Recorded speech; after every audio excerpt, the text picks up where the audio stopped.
Hey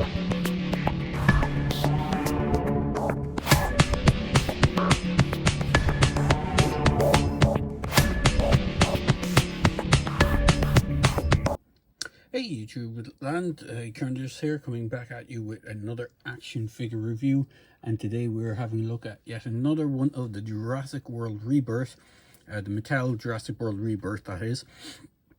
Wild Roar. Now, I'm not sure if I'm pronouncing this name properly. It's Abelisaurus? Abelisaurus? Well, you can see the name down here. Looks like Abelisaurus.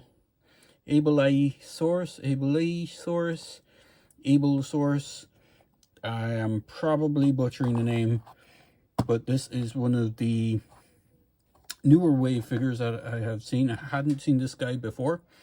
I picked this up in Smith's over here in Ireland. They had a couple of other new ones that I hadn't seen.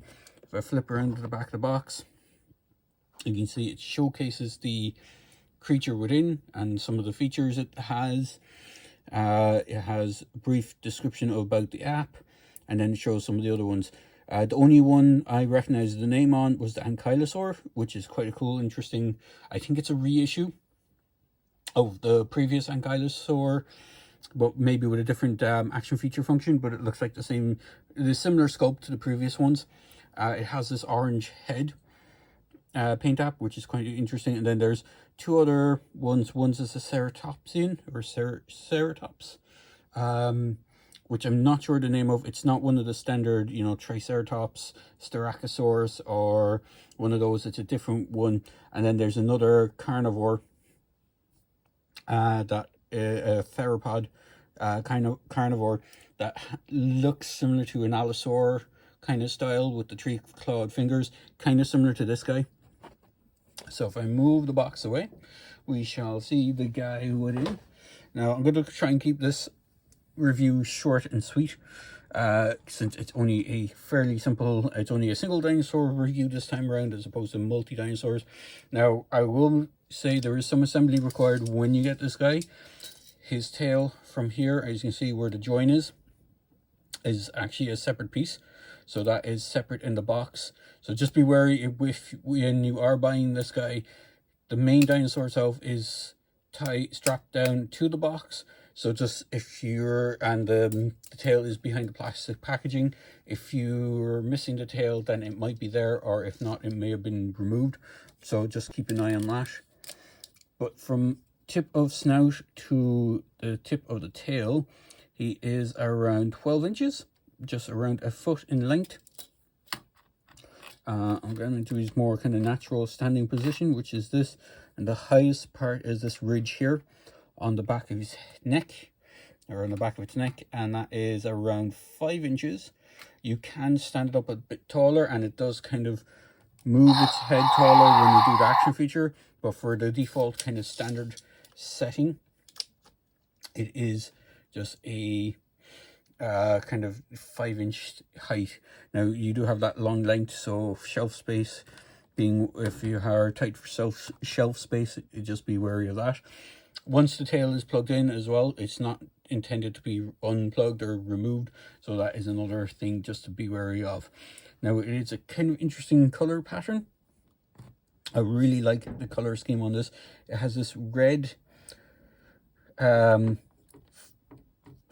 don't know what you would call it. It's similar to the thing on the bottom of a chicken, that kind of gilbit, right? Is it gilbit they're called? Something along those lines. Forgive me if I'm knocking over my review station. The paint apps for the red just stop at the bottom of this thing, and then you have the same kind of idea with the teeth that they've done with a lot of them, where the teeth are separate, kind of more gummy rubbery piece that's glued in place, and then a kind of palate is popped in, and the tongue area is popped in as well. It has some bright, almost neon greenish yellowy eyes. Again, just be wary when you're looking at these on the shelves. You can see, the good thing about these is you can generally see both eyes. Sometimes they've had issues in the past with getting the paint apps for the eyes right, where the one eye might be looking up, the other one might be looking down, kind of makes them kind of look kind of derpy. so just be wary of that. It does have the fax app scanner on the bottom of its foot. I do prefer this method. They used it before in the original, I think it was the original Jurassic World Fallen Kingdom line. When that came out, they used that idea instead of having the later one, which is just on this, where it's a piece that pops up and has the data app thing on it. I didn't really like this because it distracted too much from the sculpt of the dinosaur and it made it look kind of unsightly. They kind of remedied that in this new one, where they went back to the original kind of format, where they have this kind of scan barcode thing. In fact, do I have one of the earlier dinosaurs to hand? I do not, unfortunately, to kind of show what I mean. But it is nice that they have that. So this has an action feature gimmick. So we'll get into that. It basically has a roar. So you pull the tail down, head goes up, has a roar. Pull the head forward, has a snap, does a roar. And you can rotate the head side to side. And it has roars. It is the same roar. Now, unlike the other dinosaur that I have from the Jurassic World Rebirth line, which is this fellow, which I cannot remember his name. It doesn't have the kind of slash attack that you can do with the tail, because instead of it, it's been omitted for the electronics for the roar. So I suppose that is the trade-off for that. So it is in this kind of very cool, kind of almost call it like nightshade blue, that it's kind of, or dark navy blue. Would it be a navy blue? It would be kind of a very midnight blue, and then has black for the head, and then some striping going on, and then it has the 4 clawed hands. So it's not the 3 clawed like Abelisaurus. It has 4 claws on its hand. The claws are not painted, but it does have some articulation. So your neck and head articulation are going to be hindered. You won't be able to move it and pose it without the action feature being affected. So you might, the tail and head from the neck onwards is a write-off. You can't really close them out without the action feature. So I don't think there's a way to kind of fake the mouth close. Sometimes you can push them slightly to the side and it'll kind of jam a small bit, but you can't on this guy. So you do have arm articulation, so it is only at the shoulder, but the arms can go forward and backwards. There is a hinge, so it can hinge out. So you have that, and then there's a hinge for the feet. So as I was saying, you can kind of get it up in a higher stance, but it doesn't, I suppose it does look natural enough. You can get it a bit higher, and if you do put it into this kind of more higher pose, I'll just bring in the tape measure. The highest point is probably the head in this pose, so that brings it up to 6.5 inches. So it can be posed a little bit higher, but its kind of default pose is this. This is how it appears in the box. So it has the kind of head looming forward, but it's up to yourself which way you want to do it. You can kind of overstretch it. The tail will act as a slight prop for it, but not much. It will have a tendency to fall over, but it looks pretty gnarly. Now the hind legs do not have that kind of thing where it splays out. It's just a swivel, so you have that. And the other thing that's interesting on this is it doesn't have that ankle break. Some of the dinosaurs, the larger ones, tend to have this. If I bring in this guy back in again, you see it has this cut where it's attached, the foot is attached to the leg. Leg is kind of done in 2 pieces molded together, whereas not so much on this guy. So for a scale comparison to some of the human characters in the film, now this guy does not appear in the film. I can say, having seen the film, that this creature is not one of the ones that is showcased in the film. My thoughts on the film: it was reasonably good. It's not going to be game changing. It's not going to be, it's not going to be Shakespeare. It is a humans versus dinosaur thing, going back to another island. It has some faults, obviously, but I enjoyed it for the most part. I mean, there were some kind of stupid decisions on some of the parts, and without getting into spoilers, the way the whole film starts and the catastrophic event that sets the basically sets the chain events and chain of motion of the events that leads to the downfall of the laboratory is hilariously bad. But I can get over that. It's not too bad. The action sequences and the dinosaurs are pretty much the best part of the film. So, seeing that, we'll bring in the two human characters from this particular film. This is the Zora Bennett, I think her name is Zora, and the Dr. Loomis character. And so, is the two figures from the movie line that you can see how they scale with these. Bring in one of the generic trooper figures, generic mercenary figures from the previous lines that they kind of did. So they are roughly around the same scale. So you can see how they scale up. We'll bring in the Boris Ping, Jill Valentine style figure. What else do we have? We have a Cobra Trooper from the retro line. So this is one of the more recent Cobra Troopers that they did before they went doing the O-ring stuff again. So that's the kind of 25th modern era kind of style stuff. Because he's handy and to hat, we'll bring in Penguin from the Batman figure line. You see stands pretty tall, and because Batman is there as well, he's standing nearby. We'll bring in the Batman from that film line as well.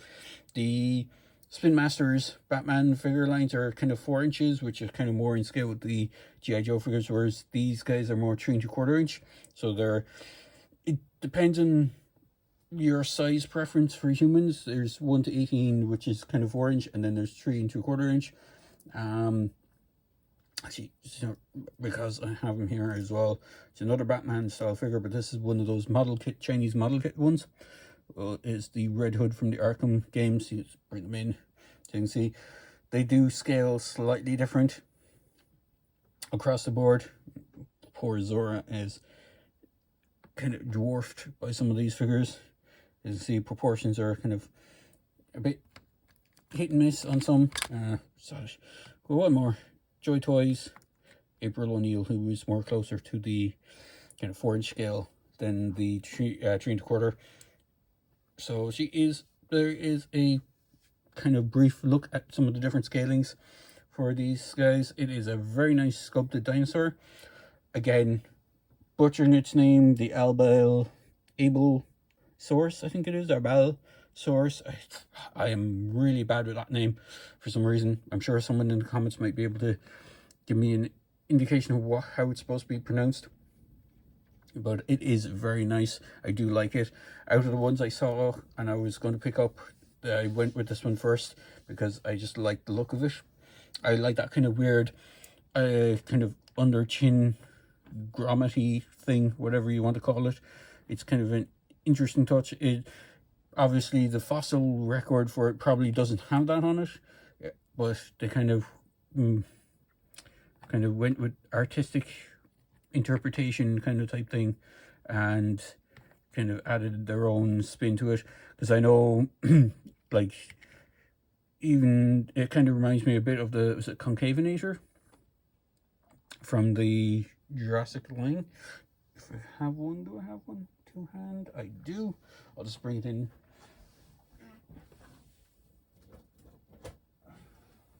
Hopefully I won't knock everything over. So this is the Hammond collection version of the Concavinator. So you have these kind of big ridges and sails and stuff going on.